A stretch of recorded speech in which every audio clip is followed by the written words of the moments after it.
Good morning आप सबको जय मसीह की। मैं शालोम आज के नए दिन में आप में से हर एक का स्वागत करता हूँ।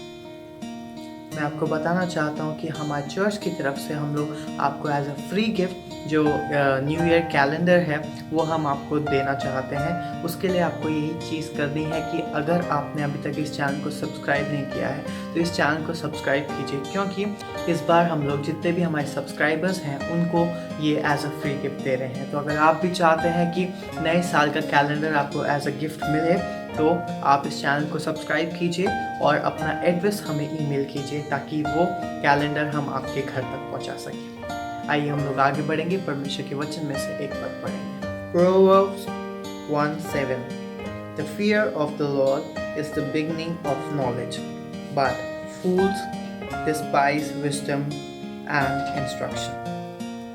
परमेश्वर का धन्यवाद देते हैं इस वचन के लिए। बहुत बारी हम लोग इस वचन को पढ़ते हैं पर बहुत समय हम लोग इस जो वचन है उसको हम भूल जाते हैं। कभी कभार जब हम लोग सक्सेसफुल होते हैं, जब हम लोग के पास बहुत ज़्यादा ज्ञान समझ आ जाती है, तब हम परमेश्वर से ज़्यादा अपने आप को परखने लगते हैं और तभी गड़बड़ शुरू हो जाती है। जिस समय हम जो परमेश्वर का स्थान है उसमें लिखा है जब तक हम परमेश्वर के डर और भय में चलते हैं तब तक हम लोग को ज्ञान बुद्धि समझ से परमेश्वर भरता रहेगा।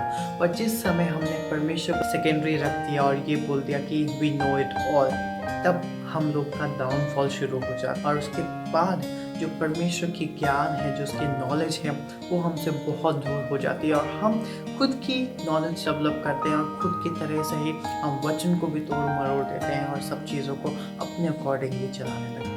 तो इस आज के दिन में परमेश्वर हम में से हर एक को एक बार फिर से चेताना चाहता है। अगर हम लोग कहीं ना कहीं ऐसा अपनी लाइफ में कर रहे हैं तो परमेश्वर हमको बताना चाहता है कि हम उस चीज़ को छोड़ें और फिर से परमेश्वर के पास जाएं और परमेश्वर को बोलें कि परमेश्वर, मैं मेरी समझ बुद्धि से नहीं पर तू जो मेरी ज़िंदगी से चाहता है केवल मैं वही कर। आइए हम लोग आगे बढ़ेंगे, सुनेंगे उस गीत को, उसके बाद जाएंगे हमारे वचन में।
शक्तिमान तू ही है मेरे जीवन का संगीत, तू ही महान सर्वशक्तिमान, तू ही है मेरे जीवन का संगीत। हृदय के तार छेड़े झनकार, हृदय के तार छेड़े झनकार, तेरी आराधना है मधुर गीत। जीवन से मेरे तू महिमा पाए, एक ही कामना करूं, पाप क्षमा कर जीवन दे दे, दया की याचना करूं। प्रभु परमेश्वर को हम धन्यवाद देंगे आज की सुबह के लिए। मैं आप सभी का आज की सुबह में स्वागत करता हूं इस डिवोशन में। प्रभु आपको बहुत आशीष दे, परमेश्वर का हाथ आपके साथ बना रहे ताकि प्रभु की उत्तम आशीष को हम अपने जीवन में लेकर आज की सुबह शुक्रवार के दिन हम आगे बढ़ सकें और प्रभु की महिमा कर सकें। हम दुआ करें। जीवन की अच्छी आशीषों के देने वाले हमारे उद्धारकर्ता यीशु मसीह, हम बड़े आदर के साथ, दीनता, नम्रता के साथ आप जैसे महान परमेश्वर के चरणों में झुके हैं।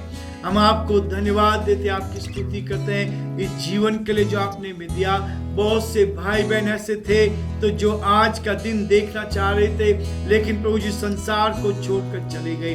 आज आपने हम पर दया की, अनुग्रह किया, आपके अनुग्रह की दृष्टि हम पर है, इसके लिए धन्यवाद देते हैं प्रभु जी। इस दिन भर के लिए हम प्रार्थना करते हैं आज का दिन प्रभु हमारे लिए आशीष का दिन बन जाए। इस शुक्रवार के दिन प्रभु जी हम आपकी महिमा को देखना चाहते हैं, आपके हाथ को देखना चाहते हैं। हमारे सारे भाई बहनों को अपने हाथों में ले प्रभु जी, हमारे देश पर, हमारे प्रदेश पर प्रभु जी आपकी आशीष चाहते हैं। ये देश प्रभु जी उन्नति करे, ये प्रदेश आगे बढ़ता जाए। हमारे प्रदेश के मुख्यमंत्री के लिए हम प्रार्थना करते हैं, अशोक गहलोत जी को बुद्धि ज्ञान से परिपूर्ण कर। हमारे प्रधानमंत्री पर आपकी आशीष चाहते हुए इस प्रार्थना को अपने प्रभु के उद्धारकर्ता यीशु मसीह के नाम से मांगते हैं, आमीन। आज फिर से एक नई बात को लेकर, जो परमेश्वर का वचन हर दिन नया होता है, कभी बासी नहीं होता है। आज ज्ञान और घमंड, ज्ञान घमंड को उत्पन्न करता है। ये ज्ञान जो है, जितना ज्ञान हम संसार का ज्ञान यदि हमारे पास है तो वो हमारे अंदर क्या करता है, घमंड को उत्पन्न करता है। और घमंड को की परिभाषा को समझने के लिए परमेश्वर का वचन रोमियो का 12वां अध्याय और उसके 3 पद में लिखता है। ये परिभाषा है घमंड की। वो कहता है, क्योंकि मैं उस अनुग्रह के कारण जो मुझको मिला है तुम में से हर एक से कहता हूं, जैसा समझना चाहिए उससे बढ़कर कोई भी अपने आप को न समझे, पर जैसा परमेश्वर ने हर एक को विश्वास परिमाण के अनुसार बांट दिया है, वैसा ही सुबुद्धि के साथ अपने को समझे। परमेश्वर अपने इस वचन के पढ़े और सुने जाने पर आशीष दे, आमीन। घमंड की परिभाषा, जैसा समझना चाहिए उससे बढ़कर समझना घमंड है। जैसा समझना चाहिए उससे बढ़कर समझना, ये घमंड को प्रदर्शित करता है। हमारा जीवन एक ऐसा जीवन है जहां शैतान बहुत आसानी से हमारे अंदर घमंड को लेकर आ जाता है। लेकिन परमेश्वर का वचन कहता है, लोगों ने यीशु मसीह के बारे में कहा, मनुष्य का पुत्र खाता पीता आया और वे कहते कि देखो पेटू और पियक्कड़, मनुष्य महसूल लेने वालों और पापियों का मित्र, वह ज्ञान अपने कामों से सच्चा ठहराया गया। मत्ती उसका 11 अध्याय 19 पद में लोगों ने यीशु मसीह के ताने मारे। यीशु मसीह ने के ऊपर लोगों ने अलग अलग बातें कही, और वो कहता है कि मनुष्य का पुत्र खाता पीता है, और वे कहते हैं कि देखो पेटू और पियक्कड़ मनुष्य। ऐसी परिस्थिति जहां लोग सच्चाई को गलत में बदल देते हैं और गलत चीज को सत्य बना देते हैं, ऐसे को घमंड कहा जाता है। एक और चीज वो कहता है, यिर्मयाह उसका 9 अध्याय उसके 24 पद में कहता, परंतु जो घमंड करे वह ऐसी बात पर घमंड करे कि वह मुझे जानता और समझता है। आपका घमंड केवल इतना हो, मेरा घमंड इतना हो कि हम प्रभु परमेश्वर को जान गए। ये हमारे लिए आशीष का कारण है। ये हमारे लिए इस आशीष को लेकर आया है कि हम प्रभु को जाने हैं और प्रभु को पहचान लिया है, उसको जान लिया है, उसकी संगति में हम बढ़ रहे हैं। यही हमारे लिए सबसे महत्वपूर्ण है। परंतु जो घमंड करे वैसी बात पे करे कि हम परमेश्वर को जानते हैं। दूसरा कुरिन्थियों उसका 12वां अध्याय उसके 1 पद में कहता है, यद्यपि घमंड करना तो मेरे लिए ठीक नहीं तो भी करना पड़ता है। पौलुस कहता है घमंड करना ठीक नहीं है, परंतु घमंड करना पड़ता है। किसमें? प्रभु में होकर मैं घमंड करूंगा। प्रभु ने मुझे बचाया है, प्रभु ने मुझे जीवन दिया है, प्रभु ने मेरे जीवन की रक्षा की है, उसमें होकर मैं घमंड कर सकता हूं। भजन संहिता उसका 34 अध्याय 2 पद, मैं यहोवा परमेश्वर पर परमेश्वर के ऊपर घमंड करना।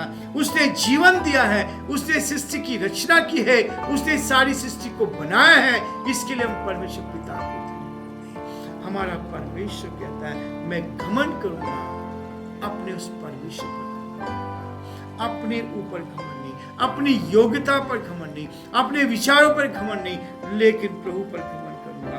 जो घमंड करे वह प्रभु में घमंड करे। पहला कुरिन्थियों का 1 अध्याय 31 पद में लिखा है, जो घमंड करे वो प्रभु में घमंड करे कि मैं प्रभु में हूं, प्रभु ने मुझे बचाया, प्रभु ने मेरी रक्षा की, प्रभु ने मुझे जीवन दिया, प्रभु ने मुझे आज इस पृथ्वी पर जीवित रखा। यही है आशीष का कारण। यदि घमंड करना अवश्य है तो मैं अपनी निर्बलताओं की बातों पर घमंड करूं। दूसरा कुरिन्थियों का 11वां अध्याय और उसके 30 पद में बहुत स्पष्ट लिख दिया है। पौलुस कहता है यदि घमंड करना अवश्य है तो मैं अपनी निर्बलताओं को, अपनी कमजोरियों पर, निर्बलताओं की बातों पर, जो मेरे अंदर कमजोरी है उस पर घमंड करूं। जो मेरे पास ताकत है उस पर घमंड नहीं करना, शारीरिक ताकत पर घमंड नहीं, पैसे पे घमंड नहीं, सुंदरता पर घमंड नहीं, लेकिन परमेश्वर चाहता है। गलेशियंस चैप्टर 6 वर्स 14 में लिखा है, ऐसा ना हो कि मैं अपनी किसी बात पर घमंड करूं, केवल हमारे प्रभु यीशु मसीह के क्रूस का। यीशु मसीह का क्रूस जीवन देता है। यीशु मसीह का क्रूस मित्रों आज हमें जीवन देकर अपनी महिमा के लिए इस्तेमाल करना चाहता है, ताकि हम उसके लिए एक बड़े कार्य कर सकें, एक बड़े कार्य कर सकें। परमेश्वर आपसे मुझे प्रोत्साहन करता है, यीशु मसीह के क्रूस को छोड़ और किसी बात पे और किसी बात पे घमंड नहीं करना है। परमेश्वर हमें कहता है, रोमियो का 5 अध्याय उसके 3 पद में लिखा है, वरन हम क्लेशों में भी घमंड करेंगे। जब संकट आएगा, जब मुसीबत आएगी, जब परेशानी आएगी, कठिनाई आएगी, तब ये घमंड करेंगे, प्रभु मेरे साथ है, प्रभु मेरे साथ है, प्रभु मेरी रक्षा करता है, प्रभु मुझे संभाले रखता है। नीति वचन उसका 6 अध्याय 17 पद में कहता है, घमंड से चढ़ी आंखों से परमेश्वर को घृणा आती है। मेरे मित्रों, यदि आप परमेश्वर के विरोध में खड़ा होना चाहते हैं तो घमंड से भर जाइए। यदि आप परमेश्वर के साथ चलना चाहते हैं तो नम्र बन जाइए। जो व्यक्ति नम्र बनता है परमेश्वर उसको शिरोमणि करता है। जो व्यक्ति घमंड करता है परमेश्वर उसका सामना करता है, परमेश्वर उसका सामना करता है।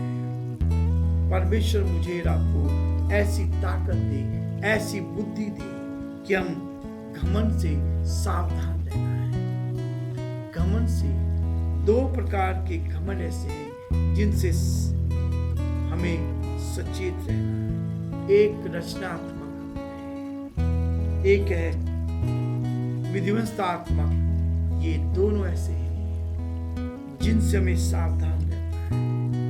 मैं कहने से 2 उत्पन्न होते, मैं जब मैं कहता हूं दोनों उत्पन्न होते हैं, अतः निश्चित हुए कि मैं से घमंड नहीं, गवाही भी होती है। जहां मैं आ गया, मैं में हमें घमंड नहीं करना है। परमेश्वर ने मुझे दिया है, परमेश्वर की महिमा हो, परमेश्वर का नाम ऊंचा किया जाए और परमेश्वर मुझे और आपको आशीष देना चाहता है। परमेश्वर मुझे और आपको उत्तम आशीष देकर अपनी महिमा के लिए वो इस्तेमाल करना चाहता है। पहला कुरिन्थियों का 9 अध्याय और उसके 27 पद को यदि आप पढ़ेंगे तो लिखा हुआ है, परंतु मैं अपनी देह को मारता कूटता और वश में लाता हूँ, ऐसा ना हो कि औरों को प्रचार करके मैं आप ही किसी रीति से निकम्मा ठहरूं।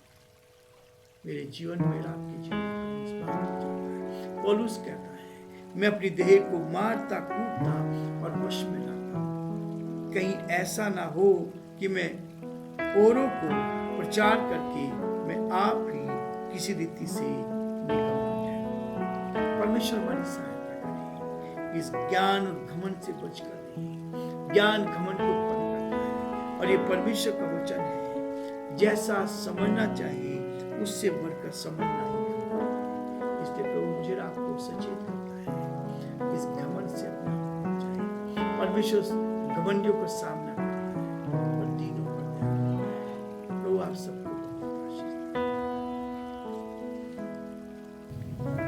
Thank you so much. अभी तक आप लोग हमारे साथ बने रहे। अगर आपने अभी तक इस चैनल को सब्सक्राइब नहीं किया है तो आप इस चैनल को सब्सक्राइब कीजिए, उसके साथ इसको ज़्यादा से ज़्यादा शेयर कीजिए ताकि हम लोग ज़्यादा से ज़्यादा लोगों तक इस वचन को पहुंचा सकें। Thank you so much. Have a nice day. God bless you all.